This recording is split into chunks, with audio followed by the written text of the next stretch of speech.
إن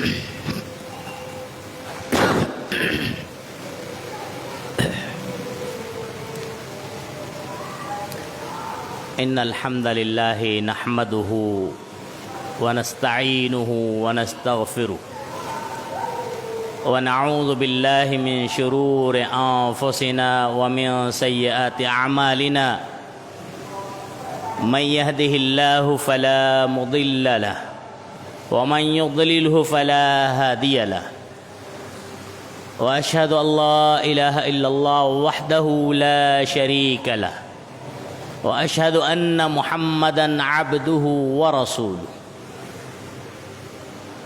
يا أيها الذين آمنوا اتقوا الله حق تقاته ولا تموتن إلا وأنتم مسلمون يا أيها الناس اتقوا ربكم الذي خلقكم من نفس واحدة وخلق منها زوجها وبث منهما رجالا كثيرا ونساء واتقوا الله الذي تساءلون به والأرحام إن الله كان عليكم رقيبا يا أيها الذين آمنوا اتقوا الله وقولوا قولا سديدا يصلح لكم أعمالكم ويغفر لكم ذنوبكم ومن يطع الله ورسوله فقد فاز فوزا عظيما أما بعد فإن خير الحديث كتاب الله وخير الهدي هدي محمد صلى الله عليه وسلم وشر الأمور محدثاتها وكل محدثة بدعة وكل بدعة ضلالة وكل ضلالة في النار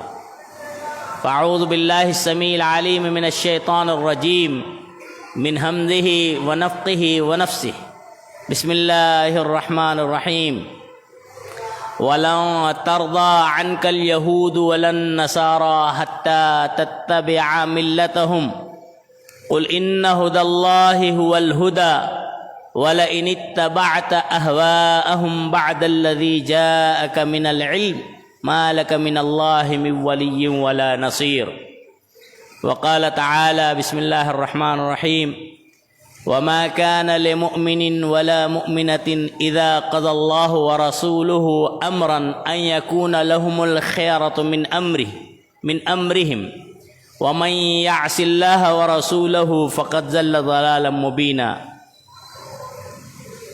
وقال تعالى بسم الله الرحمن الرحيم ومن يبتغي غير الإسلام دينا فلن يقبل منه وهو في الآخرة من الخاسرين وجاء في الحديث عن أبي سعيد الخدري رضي الله عنه قال رسول الله صلى الله عليه وسلم لتتبعن سنن من كان قبلكم شبرا بشبر وذراعا بذراع لو سلكوا في جهر ضب لسلكتموه رواه البخاري ورواه مسلم وعن عبد الله بن عمر رضي الله عنهما قال رسول الله صلى الله عليه وسلم من تشبه بقوم فهو منهم رواه احمد و ابو داود و صححہ الالبانی رحمہ اللہ او کما قال علیہ الصلاۃ والسلام۔ حاضرین جمعہ، نوجوان دوستو، خواتین اسلام، پردہ نشی ماؤں بہنوں، دیگر معزز محترم موقر حاضرین و سامعین جمعہ، خطبہ مسنونہ کے بعد سورہ بقرہ، سورہ آل عمران اور سورہ احزاب کی آیتیں اور ان کے ٹکڑے پڑھے گئے۔ پھر دو روایتیں، جو ایک بخاری اور مسلم کی ہے، دوسرے ابو داؤد اور مسند احمد کی صحیح سند سے ملتی ہے، آپ حضرات کے گوش و گزار کی گئی۔ انہی آیات و احادیث کے تناظر میں کچھ باتیں تشبہ بالقوم کی ممانعت کیوں، اس عنوان سے رکھنے کی کوشش کروں گا۔ اللہ تبارک و تعالیٰ سے دعا ہے رب کائنات ہمیں شریعت اسلامیہ کی ہی روشنی میں کہنے اور ہم تمام کو شریعت اسلامیہ پر حتی المقدور عمل پیرا ہونے کی توفیق بخشے، آمین۔ سب سے پہلے ہر قسم کی تعریف و توصیف، کبریائی، بڑائی، بزرگی اللہ رب العالمین کے لیے لائق و زیبا ہوں، جس نے ہمیں اور آپ کو بے شمار نعمتوں اور دولتوں سے مالا مال فرمایا ہے۔ پھر درود و سلام ہو تمام ہی انبیاء و رسول علیہم الصلاۃ والسلام پر، خاص طور سے بے شمار و انگنت درود و سلام ہو ہمارے آپ کے آخری نبی جناب احمد مجتبیٰ محمد مصطفیٰ علیہ الصلاۃ والسلام پر اور آپ کی آل اولاد پر۔ اللہم صلی علی محمد وعلی آل محمد کما صلیت علی ابراہیم وعلی آل ابراہیم انک حمید مجید۔ اللہم بارک علی محمد وعلی آل محمد کما بارکت علی ابراہیم وعلی آل ابراہیم انک حمید مجید۔ حمد و صلات کے بعد حاضرین جمعہ، اس بات سے ہم اور آپ اچھی طرح سے واقف ہیں اور ہمیں اس کا علم بھی ہونا چاہیے کہ مسلمان کسے کہتے ہیں۔ مسلمان اور مومن وہ ہوتا ہے جو اللہ اور رسول کے احکامات، اللہ اور اس کے رسول کے فرامین، اللہ اور رسول کے ارشادات کے سامنے سر تسلیم خم کرتا ہے، جھکا ہوا ہوتا ہے، اپنے آپ کو اللہ رسول کے احکامات کے سامنے سرنڈر کیا ہوا ہوتا ہے۔ اصل میں مومن اور مسلمان وہی ہے، اور جو اس کنڈیشن سے زندگی گزارتا ہے اس طریقے سے کہ وہ اللہ اور رسول کا فرما بردار ہونے کی حتی المقدور کوشش کرتا رہے، تو اس شخص کے بارے میں اللہ رب العالمین سورہ نساء کی آیت نمبر 113 میں ارشاد فرماتا ہے، وَمَن يُطِعِ اللَّهَ وَرَسُولَهُ، اور جو اللہ اور اس کے رسول کی اطاعت کرے، یعنی سرنڈر ہو کر زندگی گزارے، من مانی زندگی نہ گزارے، اپنے نفس کی خواہشات کی تکمیل کرتے ہوئے زندگی نہ گزارے، بلکہ اللہ رسول کا فالوور ہو، ماننے والا ہو، ان کے احکامات اور فرامین کو تسلیم کرنے والا ہو، ایسی زندگی گزار رہا ہو۔ اللہ کہتا ہے یدخلہ جنات تجری من تحتہا الانہار، اللہ ایسے لوگوں کو جنت میں، ایسی جنت میں داخل کریں گے جس کے نیچے سے نہریں جاری ہو۔ یہ انسانوں کی قدرت اور طاقت سے باہر ہے۔ بہرحال، اور جو اللہ اور اس کے رسول کے احکامات اور فرمودات کی تردید کرے، نہ مانے یا من مانی زندگی گزارے، اللہ رب العالمین سورہ نساء کی آیت نمبر 114 میں ارشاد فرماتا ہے، وَمَن يَعْصِ اللَّهَ وَرَسُولَهُ فَقَدْ ضَلَّ ضَلَالًا مُبِينًا، جو اللہ اور رسول کی معصیت کرتا ہے، نافرمانی کرتا ہے، خلاف ورزی کرتا ہے، اللہ اور اس کے رسول سے بغاوت اور عداوت کرتا ہے، اللہ کہتا ہے وَمَن يَعْصِ اللَّهَ وَرَسُولَهُ، جو اللہ رسول سے نافرمانی کر رہا ہے، اللہ کہتا ہے فَقَدْ ضَلَّ ضَلَالًا مُبِينًا، یقیناً وہ يُدْخِلُهُ نَارًا، اللہ نے کہا کہ اس کو جہنم میں داخل کر دے، خالداً فیہا، ہمیشہ ہمیشہ رہے گا۔ اللہ نے دونوں باتوں کا تذکرہ کیا۔ اگر فرما برداری کی صورت میں زندگی گزاریں تو اللہ رب العالمین جنت عطا کرے گا، نافرمانی کی صورت میں زندگی گزاری جائے تو اللہ رب العالمین جہنم میں داخل کرے گا، جس میں ہمیشہ ہمیشہ رہے۔ بہرحال، مومن کون ہوتا ہے، مسلمان کون ہوتا ہے، اس کی پہچان ہم قرآنی آیت اور ایک شان نزول سے لیتے ہیں۔ اللہ رب العالمین سورہ احزاب سورہ نمبر 33 آیت نمبر 36 ارشاد فرماتا ہے، وَمَا كَانَ لِمُؤْمِنٍ وَلَا مُؤْمِنَةٍ إِذَا قَضَى اللَّهُ وَرَسُولُهُ أَمْرًا أَن يَكُونَ لَهُمُ الْخِيَرَةُ مِنْ أَمْرِهِمْ وَمَن يَعْصِ اللَّهَ وَرَسُولَهُ فَقَدْ ضَلَّ ضَلَالًا مُبِينًا۔ اللہ نے یہاں پر بڑی اہم بات بیان کرتے ہوئے امت اسلام کو، مسلمانوں کو، کلمہ گو کو سبق دیا ہے۔ بلا اختلاف مسلک ہر مسلمان سے اللہ کہہ رہا ہے، اللہ کیا کہہ رہا ہے، وَمَا كَانَ لِمُؤْمِنٍ وَلَا مُؤْمِنَةٍ، کسی مومن اور مومنہ کے لیے یہ مناسب ہی نہیں ہے، حق ہی حاصل نہیں ہے، زیب دیتا ہی نہیں ہے، لائق اور زیبا ہی نہیں ہے. کیا؟ وما کان لمؤمن ولا مؤمنۃ اذا قضى اللہ ورسولہ امرا، جب اللہ اور اس کے رسول کوئی فیصلہ کر دے ان یکون لهم الخیرۃ من امرہم، تب ان کے پاس کچھ اختیار باقی رہ جائے. یہ ہو ہی نہیں سکتا. کسی مسلمان کا شیوا ہی نہیں ہے کہ اللہ رسول کے فرمان، اللہ رسول کے حکم کے سامنے کوئی اختیار تلاش کرے، کوئی اور راستہ ڈھونڈے. مومن اور مسلمان نہیں ہو سکتا. اس آیت کے شان نزول میں، تناظر میں مفسرین نے کئی واقعات نقل کیے. ایک اہم واقعی طرف اشارہ دیتا ہوں، تمام واقعات اسی سے منسلک ہیں. اصل میں ہوا یہ تھا کہ زید ابن حارثہ رضی اللہ عنہ یہ اپنے بچپن میں عربی النسل تھے، آزاد تھے. یعنی ایک ہوتا ہے آزاد، ایک ہوتا ہے غلام. یہ آزاد تھے، عربی النسل تھے. ان کو بچپن میں کسی نے زبردستی پکڑ کر قبضے میں لے کر غلام کے طور پہ بیچ دیا، اور یہ غلامی کی حالت میں بڑے ہوتے چلے گئے، اور غلامی کی صورت میں حضرت ختیجہ رضی اللہ عنہ کے پاس آ گئے. یعنی ان کے غلام تھے. جب جناب محمد رسول اللہ صلی اللہ علیہ وسلم کا نکاح مائی ختیجہ رضی اللہ عنہ سے ہوا تو حضرت ختیجہ رضی اللہ عنہ نے اپنے زوج اور شوہر کی محبت میں فدا ہو کر جناب محمد رسول اللہ صلی اللہ علیہ وسلم پر اپنے اس غلام کو بطور ہبہ کے آپ کو عطا کر دی، ہدیہ، تحفہ. زید بن حارثہ، نبی کریم صلی اللہ علیہ وسلم کی خدمت میں جب یہ غلام آئے زید بن حارثہ، تو جناب محمد رسول اللہ صلی اللہ علیہ وسلم نے ان کو بحالت غلام نہیں رکھا بلکہ آزاد کر دیا. اب آزاد زندگی گزارنے لگے، جو کہ پہلے بھی عربی النسل تھے، آزاد ہی تھے. کسی نے زبردستی ان کو غلام بنایا تھا، آزاد کر دیا.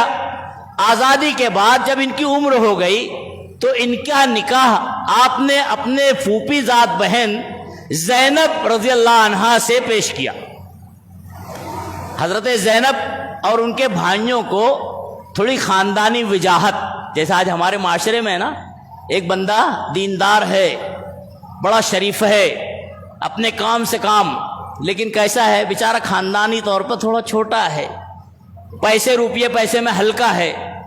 تو رشتہ ہونے سے پہلے دینداری ہے، سب خوبی جو شریعت میں بتائی گئی سب ہے، لیکن چونکہ مالداری، حسب نسب، خاندان، ہم تو پٹھان، ہم تو خان، ہم تو سید، ہم تو فلاں، جبکہ اللہ رب العالمین کے نزدیک اس کی کوئی حیثیت نہیں ہے. ان اکرمکم عند اللہ اتقاکم. خاندانی وجاہت دیت کی جاتی ہے، بھئی ہم اتنے اونچے خاندان والے، لڑکا جو ہے اتنا ہلکے خاندان کا ہے، چھوٹا موٹا کاروبار کرتا ہے، چھوٹا موٹا مزدوری کر رہا ہے، یہ معیار دیکھا جا رہا ہے. بہرحال حضرت زینب رضی اللہ عنہ کے بھائی جو تھے، اور خود حضرت زینب رضی اللہ عنہ خود بھی بیان کرتی کہ ہم نے وجاہت خاندانی دیکھی کہ ہم تو بڑے اونچے خاندان سے ہیں، اور جس کا جو رشتہ جناب محمد رسول اللہ پیش کر رہے ہیں زید بن حارثہ، وہ تو بحیثیت غلام زندگی گزار رہے ہیں، ابھی آزاد ہوئے ہیں، یعنی غلامی کی نسبت ان کی طرف ہے. جب یہ بات حضرت زینب کے بھائیوں نے کہی، اشارہ ملا، تو اللہ رب العالمین نے قرآن میں ایک آیت نازل کی، وما كان لمؤمن ولا مؤمنة اذا قضى الله ورسوله امرا ان يكون لهم الخيرة من امرهم. اللہ نے کہہ دیا کہ کسی مومن اور مسلمان کو زیب ہی نہیں دیتا کہ اللہ رسول کے فیصلے کے بعد کچھ چوں چا چرا کرے، کچھ اختیار رکھے، کچھ مسئلہ پیسہ پیش کرے. نہیں، مومن اور مسلمان ہو ہی نہیں سکتا. جیسے ہی حضرت زینب اور ان کے بھائیوں نے آیت کریمہ سنی، فوراً تسلیم کر لیا. جناب محمد رسول اللہ صلی اللہ علیہ وسلم کا بھیجا ہوا رشتہ قبول ہو گیا، حضرت زینب کی شادی اور نکاح ہو گیا. بہرحال اس آیت میں اس کے بعد اللہ رب العالمین نے جو بات بیان کی وہ ہمارے لیے سبق ہے. اللہ آگے کہتا ہے وَمَن يَعْصِ اللَّهَ وَرَسُولَهُ، اور جو اللہ اور اس کے رسول کی معصیت اختیار کرے، نافرمانی، یعنی اللہ رسول کے فیصلے کے بعد چوں چرا کرے، اللہ رسول کے فیصلے کے بعد اپنے فیصلے کو، اپنے امام کے، مولوی کے فیصلے کو تسلیم کرے، اللہ کہتا ہے فقط ضل ضلال مبینہ، یہ حقیقت میں کھلے ہوئی گمراہی میں پہنچ چکا ہے. مومن اور مسلمان نہیں ہو سکتا ہے. مومن اور مسلمان وہی ہوگا جو اللہ رسول کے فیصلے کے سامنے آمنا صدقنا کہے. اللہ کی بات آ جائے آمنا صدقنا، اللہ کے رسول کی حدیث آ جائے آمنا صدقنا. چاہے حدیث قولی آئے حدیث فعلی آئے. اس پوری تمہیدی باتوں کا مقصود یہ ہے کہ نبی کریم صلی اللہ علیہ وسلم کی ایک حدیث قولی ہے. حضرت عبداللہ ابن عمر رضی اللہ عنہما راوی حدیث بیان کرتے ہیں کہ نبی کریم صلی اللہ علیہ وسلم نے فرمایا من تشبہ بقوم فہو منہم. اور ایک روایت میں آتا ہے من تشبہ لیس منا من تشبہ بغیرنا. مستدرک حاکم کی روایت ہے. نبی کریم صلی اللہ علیہ وسلم فرماتے ہیں ان دونوں روایتوں میں جو قولی روایت ہے من تشبہ بقوم، اور ایک جگہ من لیس منا من تشبہ بغیرنا، کسی نے ہمارے علاوہ دیگروں کی مشابہت اختیار کی، کسی دیگر قوم کی مشابہت اختیار کی. مشابہت شبہ شبہ سے بنا ہوا ہے. اس کا معنی ہوتا ہے یکسانیت، تمثیلیت، کے جیسا ہونا، کے مثل ہونا، یہ سب معنی ہے. فلان اشبہ فلانن عربی میں کہا جاتا ہے کہ فلاں فلاں کے جیسا ہو گیا، فلاں فلاں کے مانند ہو گیا، فلاں فلاں میں یکسانیت آ گئی، اس کو کہتے ہیں تشبہ.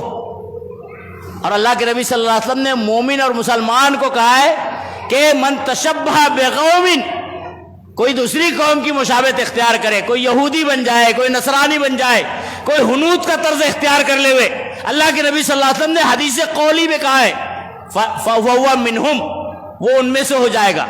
کوئی اپنے آپ کو چہرے سے لے کر پیر تک یہودی بنانا چاہے یہودی بن جائے گا، کوئی کپڑے پہن لے ہوئے نصرانی کے نصرانی ہو جائے گا، کوئی طور طریقے عادات عبادات عقائد ہنود کی طرح اختیار کرے ہنود بن جائے گا. کون کہہ رہا ہے؟ جناب محمد رسول اللہ صلی اللہ علیہ وسلم حدیث قولی میں. اور مسلمان کون ہوتا ہے؟ جو اللہ رسول کی باتوں کے سامنے سرنڈر کرنے والا ہوتا ہے.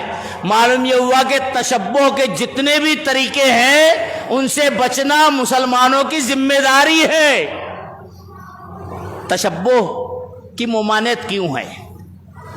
کیا وجہ ہے کہ اللہ کے نبی صلی اللہ علیہ وسلم نے کئی احادیث میں اس کی ممانعت کی ہے اور اللہ نے اس کی طرف نشاندہی کی ہے؟ قرآن کا مطالعہ کریں. سورہ بقرہ سورہ نمبر 2 آیت نمبر 120 میں اللہ رب العالمین فرماتا ہے وَلَن تَرْضَىٰ عَنْكَ الْيَهُودُ وَلَا النَّصَارَىٰ حَتَّىٰ تَتَّبِعَ مِلَّتَهُمْ. اللہ کہتا ہے کہ یہود و نصارہ اے محمد صلی اللہ علیہ وسلم آپ سے راضی ہونے والے نہیں ہیں. کب تک؟ حَتَّىٰ تَتَّبِعَ مِلَّتَهُمْ، یہاں تک کہ جب آپ ان کی ملت کی، ان کے دین کی، ان کے مذہب کی، یعنی یہودیت یا نصرانیت کو اختیار نہ کر لے، تب تک یہ آپ کی بات ماننے والے نہیں ہے. پھر اللہ نے کہا وَلَئِنِ اتَّبَعْتَ أَهْوَاءَهُمْ بَعْدَ الَّذِي جَاءَكَ مِنَ الْعِلْمِ. اللہ کے نبی صلی اللہ علیہ وسلم سے اللہ مخاطب ہے. یہ بڑی اہم بات ہے، چھوٹی موٹی بات نہیں ہے. تعلیم امت محمدیہ کو دی جا رہی ہے. اللہ کے نبی صلی اللہ علیہ وسلم سے تو یہ ممکنات میں سے ہی نہیں ہے کہ آپ یہود و نصارہ کی مشابہت کریں، ان کی بات مانیں. ممکنات میں سے ہی نہیں ہے، کیونکہ آپ نے جا بجا ان کی مخالفت کا حکم دیا ہے. تعلیم امت محمدیہ کو ہے، کیا ہے؟ وَلَئِنِ اتَّبَعْتَ أَهْوَاءَهُمْ. اگر اے محمد صلی اللہ علیہ وسلم تعلیم آپ کے ذریعے دی جا رہی ہے، اگر آپ نے ان کی باتوں کی پیروی کی من بعد ما جاءک من الہدی، اس کے بعد کہ آپ کے پاس ہدایت ہے، شریعت ہے، مسلمانوں کو بتایا جا رہا ہے کہ اگر مسلمان ہے، اللہ کا کلام موجود ہے، رسول کی حدیث موجود ہے، اور کہیں یہودیت اختیار کر رہے ہیں، کہیں نصرانیت اختیار کر رہے ہیں، کہیں ہنودیت اختیار کر رہے ہیں، اللہ نے ان کی طرف بتایا ہے وَلَئِنِ اتَّبَعْتَ أَهْوَاءَهُمْ بَعْدَ الَّذِي جَاءَكَ مِنَ الْعِلْمِ مَا لَكَ مِنَ اللَّهِ مِن وَلِيٍّ وَلَا نَصِيرٍ. تب ایسی حالت میں اللہ تمہارا مددگار نہیں ہوگا، اللہ تمہارے لیے نگراں نہیں بنے گا، ولی نہیں بنے گا. معلوم یہ ہوا اشارہ ہے کہ یہود و نصارہ کی مشابہت سے اسلام میں جا بجا روکا گیا، سختی سے ممانعت. کیونکہ یہود چاہتے تھے کہ ہم مسلمانوں کو مان لیں گے جب مسلمان ہمارے جیسے ہو جائے. نصارہ چاہتے تھے کہ ہم مسلمانوں کو مان لیں گے، اپنے انڈر تسلیم کر لیں گے جب وہ ہمارے جیسے ہو جائے. آج بھی ہنود چاہتے ہیں کہ ہم مسلمانوں کو ایکسیپٹ کر لیں گے جب مسلمان ہمارے جیسے ہو جائیں. جب ہمارے جیسے ہو جائے تو ہمیں کوئی اعتراض نہیں، اور اگر مسلمان بن کر رہے تو پھر ہمیں اعتراض ہے. یہی یہود و نصارے کی اور ان کی خواہشات. بہرحال اللہ رب العالمین نے کیا اشارہ دیا؟ قرآن اللہ رب العالمین کہتا ہے سورہ آل عمران سورہ نمبر 3 آیت نمبر 83 کا مطالعہ کریں. اللہ فرماتا ہے وَمَن يَبْتَغِ غَيْرَ الْإِسْلَامِ دِينًا، کوئی بھی ایسا شخص غیر الاسلام، اسلامی تعلیمات کے علاوہ کوئی اور دین اور مذہب کو تسلیم کرتا ہے، مانتا ہے، اقرار کرتا ہے یا اس کی حامی بھرتا ہے، اللہ فرماتا ہے فَلَن يُقْبَلَ مِنْهُ، اس سے کوئی کام قبول نہیں کیا جائے گا، کوئی عمل قبول نہیں کیا جائے گا. وَهُوَ فِي الْآخِرَةِ مِنَ الْخَاسِرِينَ، آخرت میں نقصان اٹھانے والا ہوگا. بہت اہم ہے. تیسری بات اللہ رب العالمین نے فرمائی وَمَن يُشَاقِقِ الرَّسُولَ مِن بَعْدِ مَا تَبَيَّنَ لَهُ الْهُدَى وَيَتَّبِعْ غَيْرَ سَبِيلِ الْمُؤْمِنِينَ، اللہ کہتا ہے جو کون ہے وَمَن يُشَاقِقِ الرَّسُولَ، جو رسول سے جھگڑا کرے. کون ہے رسول سے جھگڑا کرنے والا؟ وَمَن يُشَاقِقِ الرَّسُولَ مِن بَعْدِ مَا تَبَيَّنَ لَهُ الْهُدَى، اس کے بعد کہ اس کے پاس ہدایت آ گئی، شریعت آ گئی، اسلام معلوم ہو گیا، اللہ کا پیغام معلوم ہو گیا، نبی کی حدیثیں صحیح معلوم ہو گئی، اس کے بعد بھی کسی امام بزرگ اور کسی کی بات کو یا اپنی نفسانی خواہشات کی تکمیل کرتا ہے، اللہ اس کے بارے میں کہتا ہے وَمَن يُشَاقِقِ الرَّسُولَ، کون ہے جو اللہ کے رسول سے جھگڑا کرے گا؟ من بعد ما تبین لہ واتبع غیر سبیل المؤمنین، غیر مومنوں کے راستے کو اختیار کرے، غیر مسلموں کے راستے کو اختیار کرے، نولہ ما تولی ونصلہ جہنم وساءت مصیرا، اللہ کہتا ہے کہ ہم اس کو جہنم میں پہنچا دیں گے اور اس کا بہت برا ٹھکانہ ہے. کس کے بارے میں اللہ رب العالمین کہتا ہے؟ جو غیر مومنین اور غیر مسلمین کی مشابہت، طریقہ، پیروی، نقش قدم کو اختیار کرے. آج ہم غور کریں غیر کی مسلمین کی مشابہت کی سختی اسلام میں کتنی ہے جانتے ہیں؟ ایک مرتبہ نبی کریم صلی اللہ علیہ وسلم فرماتے ہیں کہ لعنت ہو اللہ کی اس شخص پر، اس خاتون پر جو مردوں کا سا حلیہ اختیار کرے، اور لعنت ہو اس مرد پر جو زنانہ حرکت اور حلیہ اختیار کرے. لباس، اگر ایک مرد ہے خاتون کا لباس اختیار کرنا چاہتا ہے یا پہن رہا ہے، جیسے کہ آج ہمارے ماڈرن زمانے دیکھنے میں آ رہا ہے، لوگ جو ہے چھیٹوں والے کپڑے پہن رہے ہیں، ایسے کپڑے جو مخصوص خاتون کے ہوتے تھے، بھائی اب ماڈرن زمانے چلے گا. ایسے لباس جو خاتون کے جو رنگ برنگے نقش نگار والے ہوتے تھے مرد پہن رہے ہیں. نبی صلی اللہ علیہ وسلم نے فرمایا لعنت ہو اس پر جو خاتون کا حلیہ اختیار کرے، اور اسی طرح لعنت ہو اس پر اللہ کی اس خاتون پر جو مردوں کی سی حلیہ اختیار اور طریقہ اختیار کرے. آج بعض خواتین کو دیکھنے میں آتا ہے، اللہ معاف کرے، مردوں کی اسی طریقہ کار اختیار کر کے چلنے کی اور مردوں کی صف میں کھڑے ہونے کی کوشش کر رہی ہے. لعنت ہے. یہاں تک کہ لباس کی بھی ممانعت ہے. لیکن آج دیکھنے میں آتا ہے ہمارے معاشرے میں، جس کا نتیجہ بعض جگہوں پہ گمراہی بھی نظر آئی ہے. ایک چھوٹا بچہ ہے یا بچی ہے، اب بچہ ہے، کسی کو خواہش تھی بچی نہ ملے بچہ ہو، اب اللہ نے اس کو عطا کر دیا بچی. اب میری بچی نہ دکھے، بچہ دکھے، کپڑے پینٹ شرٹ پہنائے جا رہے ہیں. ظاہر بات ہے پینٹ شرٹ بچی پہن رہی ہے، جب بڑی ہوگی تھوڑی اور بڑی اگر ہو جائے، اب اس کو آپ کرتے پیجامے پر لائیں، پینٹ شرٹ پہ لائیں، اس کو جو ہے شرٹ شلوار پر لائیں تو انکار کر دے گی. میں اب تک پہنتے ہیں اچھا لگتا تھا مجھے. اسی طرح بچپن میں ایک بچی کو آپ اسکرٹ پہنا ہے، چھوٹے چھوٹے کپڑے پہنا ہے، پورا چہرہ یا بدن کھلا ہوا ہے، جسم آدھا کھلا ہوا ہے، اچھی دکھ رہی ہے میری بچی. اب جب دھیرے دھیرے بڑی ہو رہی ہے، اب آپ اس کو پوری طرح سے پہنائیں تو انکار کرنے بیٹھے گی. نتائج ہم نے خود پیدا کیے ہیں. اللہ کے نبی صلی اللہ علیہ وسلم نے ممانعت کی ہے کہ اگر کوئی خاتون مردوں کا اور مرد خاتون کا طرز اور لباس اختیار کرے تو اس پر اللہ کی لعنت. اس سے بچنا چاہیے. یہود و نصارہ کی مشابہت سے کیوں بچنا چاہیے؟ کئی وجوہات ہیں، کئی واقعات ہیں، تفصیل کا وقت نہیں ہوتا، اشارتاً چند باتیں بتاتا ہوں. یہود و نصارہ میں اولیاء پرستی پائی جاتی تھی. یہ نیک بندے ہیں، ہمارے بزرگ ہیں، یہ ولی اللہ ہیں. یہ نتائج آدمی کو اللہ کی الوہیت کے درجے پر لوگوں کو فائز کرنے پر مجبور کر دیتے ہیں. کئی مثالیں ہیں. سورہ توبہ کا مطالعہ کریں، آیت نمبر 30، سورہ نمبر 9، اللہ نے اشارہ دیا ہے وقالت الیہود عزیر ابن اللہ وقالت النصارى عیسی ابن مسیح روح اللہ. اللہ نے اشارہ دیا ہے کہ یہود و نصارہ نے حضرت عزیر اور حضرت عیسیٰ علیہ السلام کو نعوذ باللہ درجہ عبودیت سے درجہ الوہیت پر بٹھا دیا. یعنی کیوں؟ یہ ہمارے نیک ہیں، اللہ والے ہیں. جناب محمد رسول اللہ صلی اللہ علیہ وسلم نے سختی سے اس کی ممانعت اور اس کی مخالفت کی ہے. امت محمدیہ کو روکا ہے کہ دیکھو ولی اللہ کے بندوں کی چکر میں پڑھ کر اپنے آپ کو گمراہی میں مبتلا مت کر لینا. کس وقت کہا تھا جانتے ہیں؟ روایت کا مطالعہ کریں. نبی کریم صلی اللہ علیہ وسلم زندگی کے آخری ایام میں ہیں، جب آپ مرض الموت میں مبتلا ہیں، بڑے بخار چڑھ رہے ہیں آپ کو، آپ بار بار بخار سے کپڑا اوڑھ رہے ہیں، نکال رہے ہیں، بخار کی شدت بڑھ رہی ہے. اسی دوران کی بات ہے، ام سلمہ رضی اللہ عنہا اور ایک امہات المومنین بیٹھی باتیں کر رہی تھی اور تذکرہ کر رہی تھی کہ ہم نے ہجرت جب کی تھی تو ہم نے دیکھا تھا کبشہ میں، یعنی وہاں پہ جو یہود و نصارہ کی عبادت گاہ تھی وہاں پہ مجسمے بنے ہوئے تھے.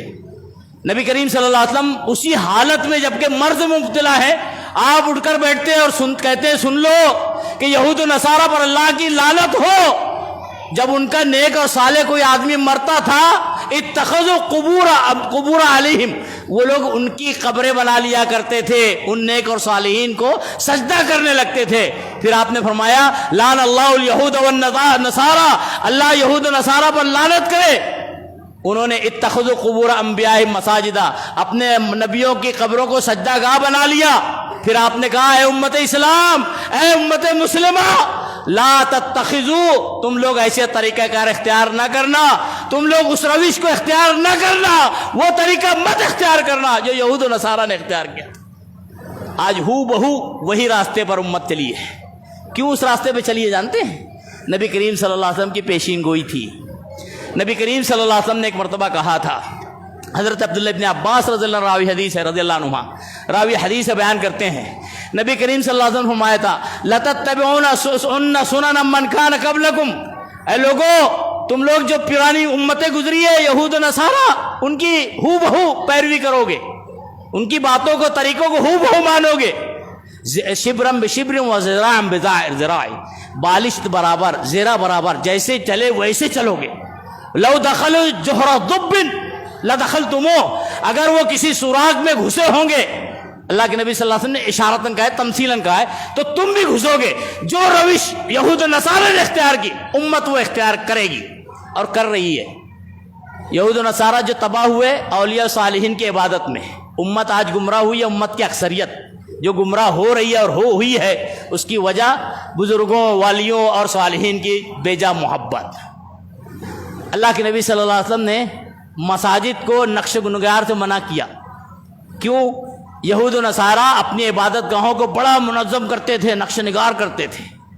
آج ہماری مساجد کا دیکھیں الحمدللہ توحید والے اس سے مبرہ ہیں، مستثنیٰ ہیں، لیکن عام طور سے دیگر مسلمانوں کے حالات دیکھیں، کئی رنگ کی مساجد نظر آئے گی، نقش نگار نظر آئیں گے، کمکمے نظر آئیں گے، چمکتی ہوئی اور عالی شان سے عالی شان مسجدیں. یہ نبی صلی اللہ علیہ وسلم نے قیامت کے آثار بھی بیان کیے، یہود و نصارہ کی روش بھی بیان کی ہے. تعویذ و گنڈا یہود و نصارہ کی روش، امت اسلام اس میں داخل اور شامل ہے. یہی نہیں، کئی چیزیں دیکھ لیجیے آپ. نمازوں میں تاخیر یہود و نصارہ کی روش، امت اسلام اس میں داخل اور شامل ہے. یہ میں نہیں کہہ رہا ہوں، جناب محمد رسول اللہ صلی اللہ علیہ وسلم نے فرمایا ہے. نبی صلی اللہ علیہ وسلم ایک حدیث آپ نے بارہا سنی ہوگی کہ ما عجل الفطرہ، میری امت ہمیشہ لا یزال امتی علی الخیر، میری امت ہمیشہ بھلائی پر رہے گی جب تک کہ ما عجل الفطرہ، افطار میں جلدی اور سحر میں تاخیر کرے گی. حدیث رمضان میں ہم نے بارہا سنی ہے. کیوں؟ لأن اليہود والنصارى قد تأخروا في السحور، اس لیے کہ یہود و نصارہ سحری میں تاخیر کرتے تھے. عبادت کی جو طریقے اختیار کرتے تھے، جان بوجھ کر تاخیر کرنا کس کی روش؟ یہود و نصارہ کی روش. یہود و نصارہ کی روش اختیار کرتے ہوئے ان کے چال پر چلنے والے شیعہ دیکھ لیجئے. روافض آپ ہماری اذان مغرب کی اگر ابھی مثال کے طور پہ 7:10 پہ ہے تو ان کی نمازیں 6:25-30 پر ہوگی اذانیں. تاخیر یہ کس کی روش؟ یہود کی روش میں چلنے والے روافض. اور یہود کون؟ جس کی شریعت میں ممانعت کی گئی ہے، ان کی چال چلن سے بچنے کی تاکید کی گئی ہے. اور انہی کی روش کو اختیار کرنے والے امت کے بھولے والے مسلمان بھی ہے. عصر کا وقت ہو گیا ہے، نہیں پڑھی جا رہی ہے. عشاء کو جان بوجھ کر جلدی پڑھ دی جا رہی، تاخیر سے نہیں ادا کی جا رہی. فجر کی نماز کو اول وقت نبی صلی اللہ علیہ وسلم غلط میں اندھیرے میں پڑھتے تھے، تاخیر سے پڑھ کے صبح میں پڑھی جا رہی ہے. یہ یہود و نصارہ اور شیعوں اور روافض کا طریقہ ہے. امت اسلام کو اس سے بچنا چاہیے. مومن اور مسلمان وہ ہوتا ہے جو اپنے آپ کو اللہ رسول کے سامنے سرنڈر کرنے والا ہوتا ہے. جب اللہ کی بات آ جائے آمنا صدقنا، جب رسول کی بات آ جائے آمنا صدقنا. کیوں؟ کیونکہ رسول کی بات کو ماننا حقیقت میں اللہ کی ہی بات کو ماننا ہے. قرآن کا مطالعہ کریں, اللہ کہتا ہے وَمَن يُطِعِ الرَّسُولَ فَقَدْ أَطَاعَ اللَّهَ, جو رسول کی اطاعت کرے اس نے اللہ کی اطاعت کی. سورہ نساء سورہ نمبر 4 آیت نمبر 80 پڑھیں. اللہ نے کہا ہے رسول کی اطاعت کرنا گویا اللہ کی اطاعت کرنا, اور رسول کی نافرمانی کرنا ظاہر بات ہے اللہ کی نافرمانی کرنا ہے. اس لیے ہر معاملے میں تشبہ سے بچنا چاہیے, اور خاص طور سے شریعت کی جب بات آ جائے, اللہ یا اللہ کے رسول صلی اللہ علیہ وسلم کی بات آ جائے, بات جو ہے قولی ہو عملی ہو, ہر بات پر آمنا صدقنا مومن کا شیوا اور پہچان ہے. اسی پر زندگی گزارنے کی کوشش کرنا چاہیے, اور اللہ رب العالمین سے دعا بھی کرنا چاہیے. اللہ رب العالمین تشبہ بالقوم کی جو ممانعت شریعت میں بتائی گئی ہے, اللہ اس ممانعت سے بچنے کی توفیق بھی عطا فرما دے. اللہ رب العالمین اگر ہم جانے انجانے تشبہ بالقوم کے شکار ہیں, اللہ رب العالمین اس بیماری سے ہماری آپ کی امت اسلام کی حفاظت فرما لیں گے. اللہ رب العالمین مسلمانان عالم پریشانی سے دوچار ہے, خاص طور سے اہل فلسطین و غزہ. اللہ تیری امداد اور نصرت کے مددگار محتاج ہیں پروردگار عالم, ان کی غائبانہ امداد اور نصرت عطا فرما دے. اللہ رب العالمین اہل ہندوستان بھی مسلمان بھی پریشان ہیں, اللہ رب العالمین مسلمانوں کی بھی امداد اور نصرت عطا فرما دے. اللہ رب العالمین ہم میں بھی جو پریشانی سے دوچار ہوں, پریشانی مالی ہو, اللہ رب العالمین ان کی رزق میں برکت اور کشادگی عطا فرما دے. پریشانی اولاد کے تعلق سے ہو, اللہ رب العالمین ان کی اولاد کو راہ ہدایت نصیب عطا فرما دے. پریشانی اولاد کے نہ ہونے کے تعلق سے ہو, اللہ رب العالمین انہیں اولاد نرینہ عطا فرما دے. اللہ رب العالمین اگر ہم میں سے کسی کے پریشانی بیماری کے تعلق سے ہو, اللہ رب العالمین اسے شفاء کاملہ عاجلہ نصیب عطا فرما دے. اللہ رب العالمین جب تک ہمیں اس دنیا میں رکھے حقیقی دین اور ایمان پر قائم اور دائم رکھے, الہ العالمین ہمارا خاتمہ بھی حقیقی دین اور اسلام پر ہی فرما دے.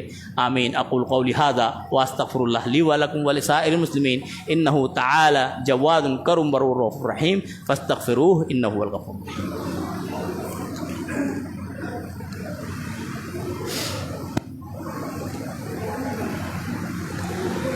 الحمد لله نحمده ونستعينه ونستغفره ونعوذ بالله من شرور أنفسنا ومن سيئات أعمالنا من يهده الله فلا مضل له ومن يضلله فلا هادي له وأشهد أن لا إله إلا الله وحده لا شريك له وأشهد أن محمدا عبده ورسوله.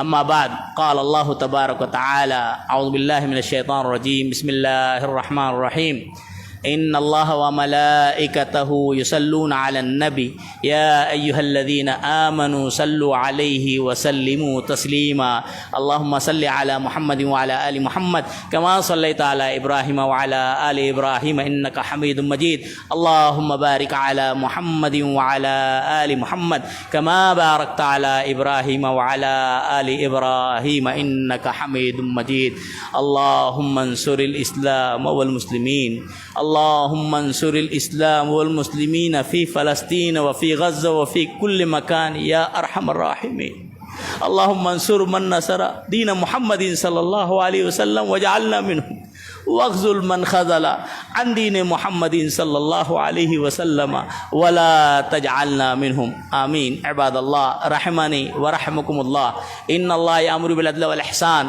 وإيتاء ذي القربى وينهى عن الفحشاء والمنكر والبغي يعظكم لعلكم تذكرون اذكروا الله يذكركم وادعوه يستجب لكم ولذكر الله تعالى أعلى وأولى وأجل وأتم وأكبر.